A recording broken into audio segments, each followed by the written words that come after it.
Hello everybody and welcome back to LMM, and if you're enjoying what you're seeing on the channel at the moment, how about giving this video a like and maybe subscribing to the channel to help us grow, and perhaps even check out our Patreon. I'm back in the office where I've trialled many of the little engines that have been sent to me from a land across the sea, and today is no different because in this little box there is a teeny tiny steam engine, and perhaps this time, just for once, perhaps this one won't be terrible, but who knows. So let's open it up and have a look. Immediately we are greeted with some instructions. Now previously I've not had a lot of luck with these instructions, and these ones, that's Chinese, and that is indeed English. Right, so what have we got this time? Well, as far as I'm aware, this thing in here comes pre-assembled. It's a single side of A4 and it tells me how to get it ready. There is some usual translation stuff which doesn't quite make sense. For instance, matters needing attention. When start the model, turn the flywheel, please fix the bracket base with a hand, avoid dumping model. I haven't got a clue what they were trying to say. Before added water, cooling water vapour, avoid being scalded. Very important to avoid being scalded.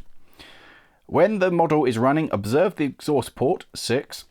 At any time. When there is no steam discharge from exhaust port, please turn off the alcohol lamp. Just use the switch on the wall. In time to avoid dry burning the boiler. So once again, it's easy to be able to overfill and run the thing dry. During the operation of the model, if the model does not work well, take piston out of the cylinder, wipe with paper or dry cloth and test again. Handle with care. Keep the steam engine model after pouring water out of boiler. So that's good. That last one means don't throw it away after you finish running it once. You can use it again.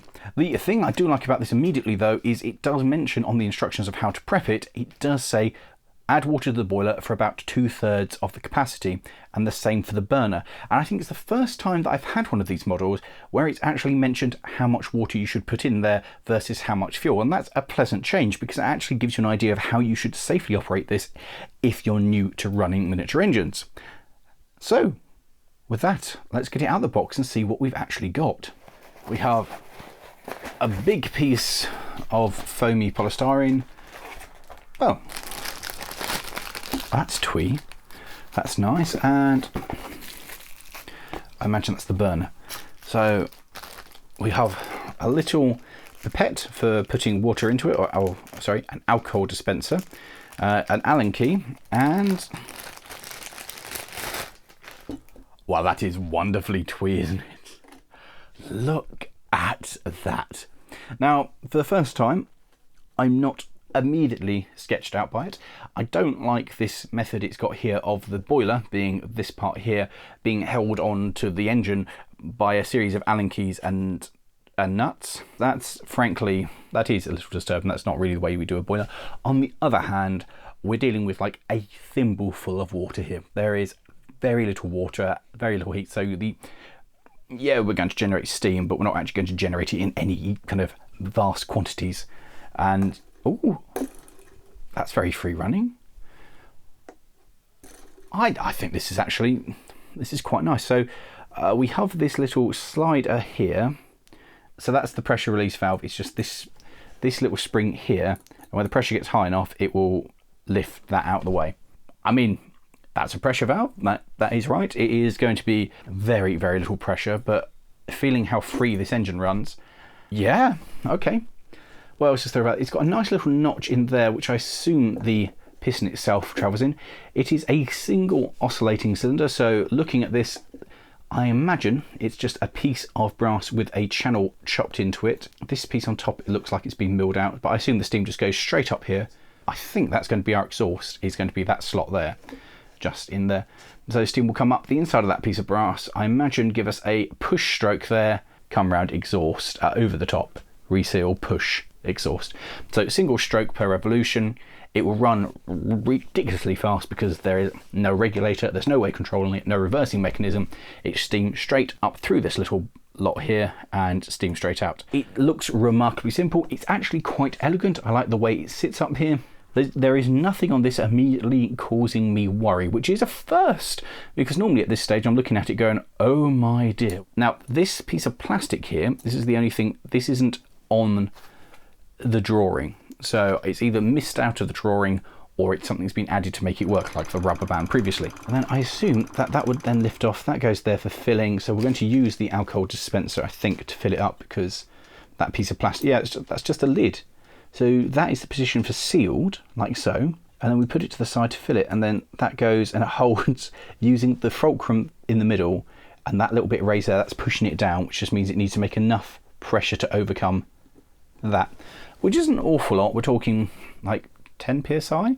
It's about the same amount of resistance as you feel when you move a traditional Mamod pressure safety valve. So I don't think that's much. The piston is held onto the face here with a spring. That looks pretty simple. It's not too complex. Everything seems to be accessible. I can adjust that if I want to. I mean, this is a steam engine in its very, very most simple form. Water, add fire. I do like the fact it's got a safety valve. Theoretically, having a cylinder that comes away from the block like that, I've seen it done on some of the other engines that I've tried before, where that basically is your safety valve because that spring can't overcome the boiler pressure. Technically though, that would be illegal because it needs a dedicated safety valve. This thing isn't actually illegal. That has a dedicated safety valve, and that makes me really happy.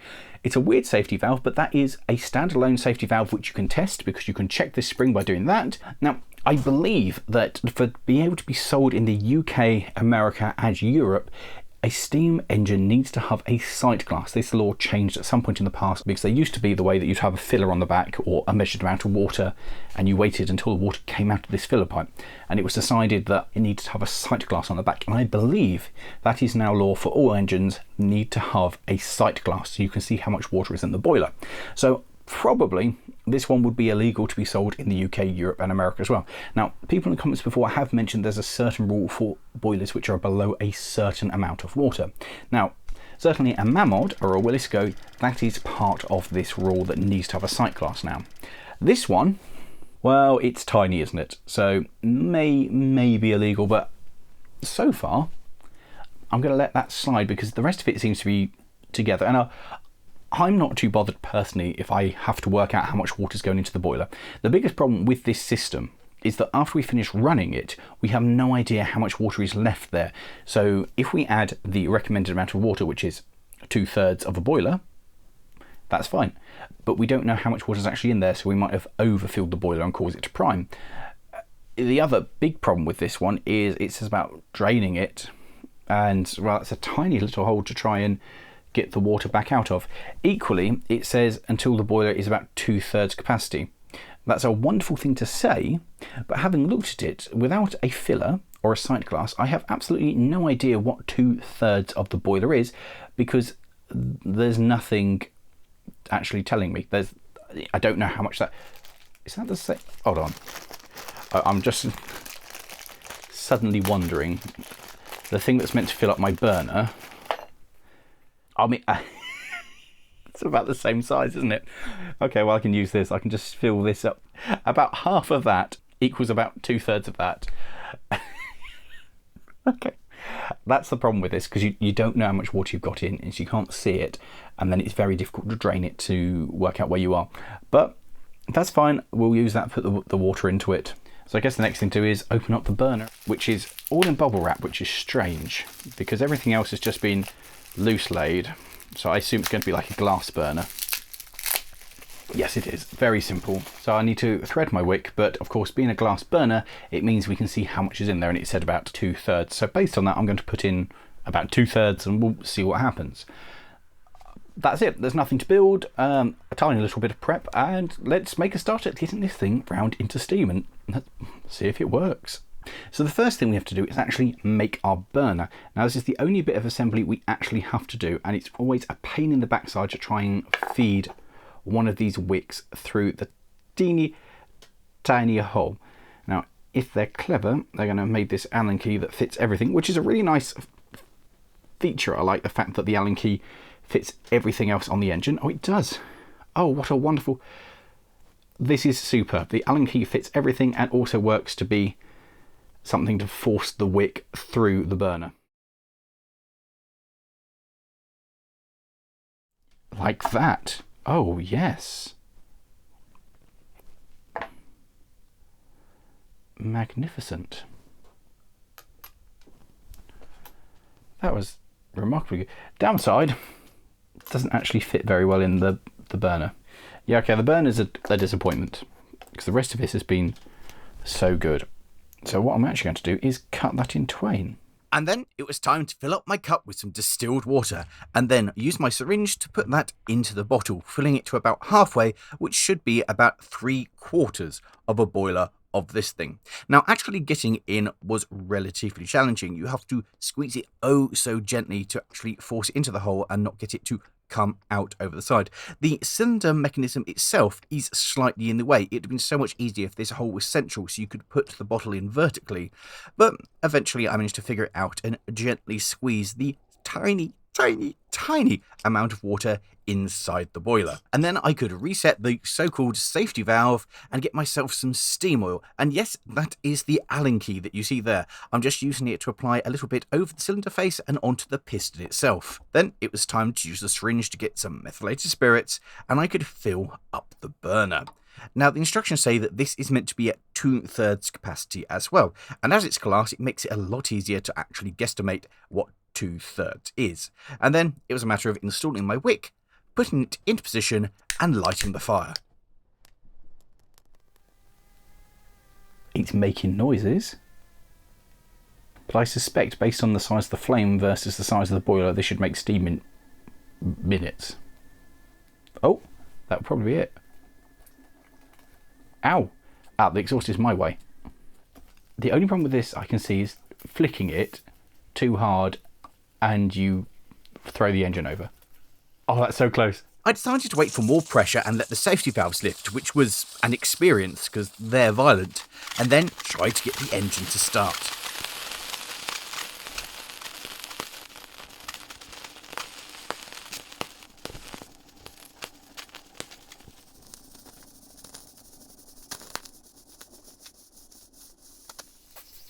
Well, that's actually...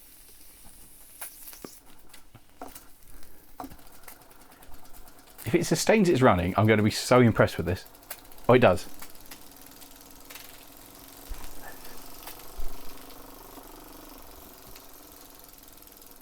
That's brilliant. I mean, there's absolutely no control over it, as I said.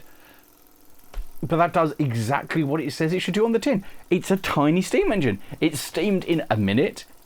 It's quite clean now it's running, so the only thing to kind of pay attention to is the amount of water I put in it versus what's in the tank. It's used maybe a quarter, well, it's used a third really, of what I put in there to just get up to steam. That's brilliant. I'm genuinely impressed. It runs just like a little man mod. It's just blasting away. It's flying away with itself. If you put your finger on it, you can just get it to go.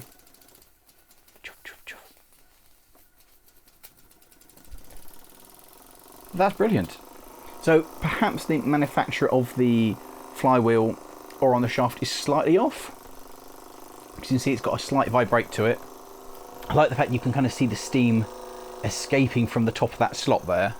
This is great. I love the finish. I love the burnished aluminium on it.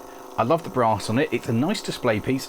The only thing that takes it away from me are these studs going out the outside. Now, I understand that's a cheap way to make your boiler and put it together.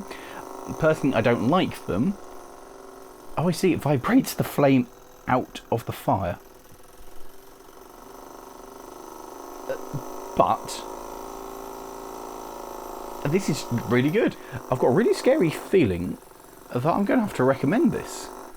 The only problem... Now, it is my fault.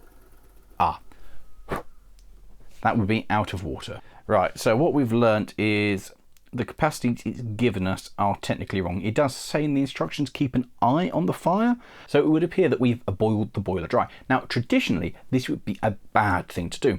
But as we've boiled it dry and there's literally no more water in there, there's nothing that can be pressurized to make it gas. Equally, the flame on that's not really hot enough to be able to weaken the boiler, so there is zero chance of an explosion.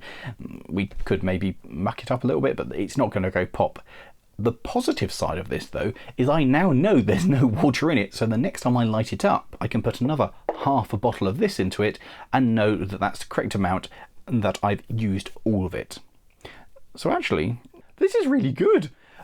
It's about time I got sent something that's actually good and does what it's meant to do, but this is genuinely, actually, really good. So a massive great thank you to Engine DIY for sending this thing through. I love it, and actually I recommend it, and considering it only costs £42.30 or $54.99, this actually is a bargain. It's a working steam engine that doesn't break the bank. It's a wonderful novelty. It looks lovely on a desktop, it looks lovely on a mantelpiece, and it fires up and it makes steam in next to no time. For people who aren't interested in engines, it's simple. For people who are interested in engines, it's a wonderful miniature engine. It's just a lovely little showpiece that actually works and does what it's meant to. And I think it's fabulous. I love tiny things like this, and I'm so excited to have something that actually works the way it's meant to. Very impressed. Very, very impressed. In fact, I want more tiny engines like this, particularly ones that have safety valves. Technically, as I mentioned earlier in the video, I believe this will be illegal technically to be sold here because it doesn't have a sight glass. However, it does have a safety valve, and that's my main concern, and actually the chances of doing any harm with it are pretty low. So I recommend get yourself one of these. I think it's great. It's a hilarious little engine, and it worked. I mean, I'm surprised as you guys. I was expecting this to be terrible, but I want more of these tiny engines. In fact, there are other things on the website similar to this, so hopefully I'll get my hands on those and be able to run those as well, because that's brilliant. So there's a link in the video description. Go check out Engine DIY, and a massive great thank you to them for sending me this. It's superb, absolutely superb, and I look forward to the next one. So with that, thanks for watching, guys. I'm going to fire this up and run it a few more times because it's legitimately not dodgy. It runs really well, and I really like it. This is good. So if you have enjoyed this one, how about clicking the notes somewhere over there for one of the reviews I did, which was, less good, or over there for another one which was equally, less good. But I recommend this. Yeah, go buy one of this. It's actually really good. Right. Let's get some more water into it.